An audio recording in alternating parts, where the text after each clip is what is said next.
2006 Ford F350. We are installing a GDP open air intake on it. Maybe mine didn't come with instructions, I don't know, but I looked around online a bunch, couldn't find any instructions, couldn't find any videos on the install. It's not that difficult, but there were some things about it that I felt were notable. And I don't know, maybe mine is just a little bit different. This is the first one of these I've installed. So I felt the need to go ahead and kind of show you guys what it is that it took to install it. I had to do a little bit of modification to the bracketry for the actual intake, the bracketry that came with the intake. That's how I felt.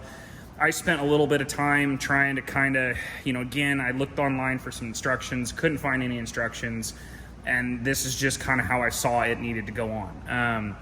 I think they actually sent me an extra boot. I'm not sure where that's supposed to go, but anyways, so what I found, it's pretty straightforward. It's just a piece of pipe with a coupler at that end. It's got a couple of T-bolt clamps, and then obviously the air filter. One of the big things you want to make sure of is that your air filter isn't touching anything. So stick your hand around it, make sure you've got ample room all the way around. You can see there's my fingers. It's not rubbing on the fan shroud, it's not rubbing on the radiator, it's not rubbing anywhere.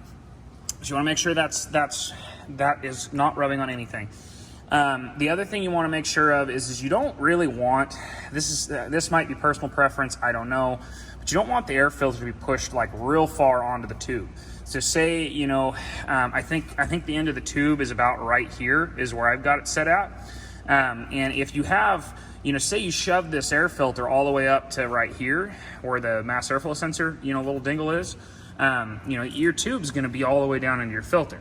That's going to be a pretty big air restriction realistically. Maybe I'm wrong, maybe I'm not, I don't know. That's just my opinion. So the one thing that I had to modify, and again, I don't know if I even installed it right because there's no instructions online. GDP has instructions for all their other open air intakes except for this one, or at least the ones that I saw. Anyway, so it has this bracket right here. I'll try and show you the best I can. So there's a piece of like flat stock welded to the bottom of the intake right here. And then that piece goes down, I assume, just kind of the way that it's bent, it goes in that, factory little rubber right there and comes up here, bolts on with two little bolts. What I found when installing this was that this bracket, in no way of me lining this pipe up any differently would this bracket actually made up flush with this other bracket. So these two, basically, you can see, I don't know if you can actually see that, but you can see how this one here is actually bent. It's bent towards the front of the truck a little bit. I actually had to stick that in the vise and bend it a little bit to get it to actually lay flat on this piece of flat bar, flat stock, whatever you want to call it, that's on the intake tube itself. I did attempt to kind of put it in there. I was like, maybe if I put the bolts in, I didn't think so, but maybe if I put the bolts in, snug it up a little bit, it'll kind of straighten itself out. It didn't, and what it actually did was it shoved the air filter into the radiator, which obviously we can't have that. That'll rub holes in your air filter. So like I say, all I did was stick that bracket right there, the bracket that actually goes down that bolts onto the intake tube. I stuck that bracket in the vise and just gave her a little bit of a tweak, put the bolts in there, got it where I like it. It's nice and firm and sturdy on there, no issues. So we'll see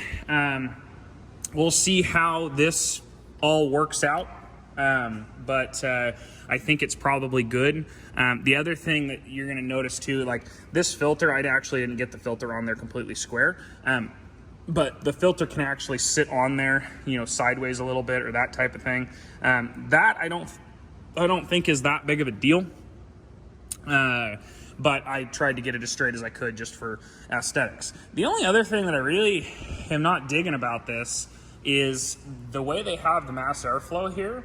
And I guess maybe there's no other way for them to really, I don't know, make this work in the way that it's supposed to work.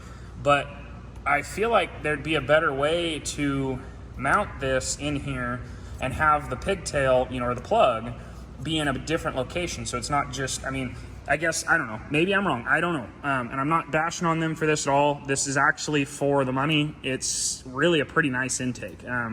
I've installed some of the no limit intakes, and there's nothing wrong with the no limits. This is, I would say, realistically just as good a quality as no limit. I mean, there's really not really anywhere you can mess up on this. The welds are all really nice. The fitment is actually really good. I think honestly, the no limits I've installed actually fit worse than this does. This, you know, it fits nicely around the degas bottle. It fits nicely down on the wiring harnesses up by the turbo. It realistically, other than the bracket down there and me just being picky about the way the mass airflow sensor looks, it's really a pretty nice intake. If you're looking for a open element filter, really this be a good, you know, a good idea. I'm not personally much for open element filters, but I wanted to try this one out. So, but anyways, guys, that's kind of my experience with it. That's what I had to do to get it put on there. Figured it would be worthwhile to kind of show you guys, so that way maybe there's a video out there for you guys to be able to, you know, look at and see what I had to do to put it on. Because like I say, it wasn't, at least this one, maybe, like I say, maybe I just got a weird one. This one wasn't a very straightforward. You know, I kind of had to think about it, and, you know, using, you know, I use a lot of S&D intakes, and those, they just fall right in. There's no issues. And not that this was really an issue. It just took a little bit of modification to make it fit. It is what it is. So anyways, guys, have a good one.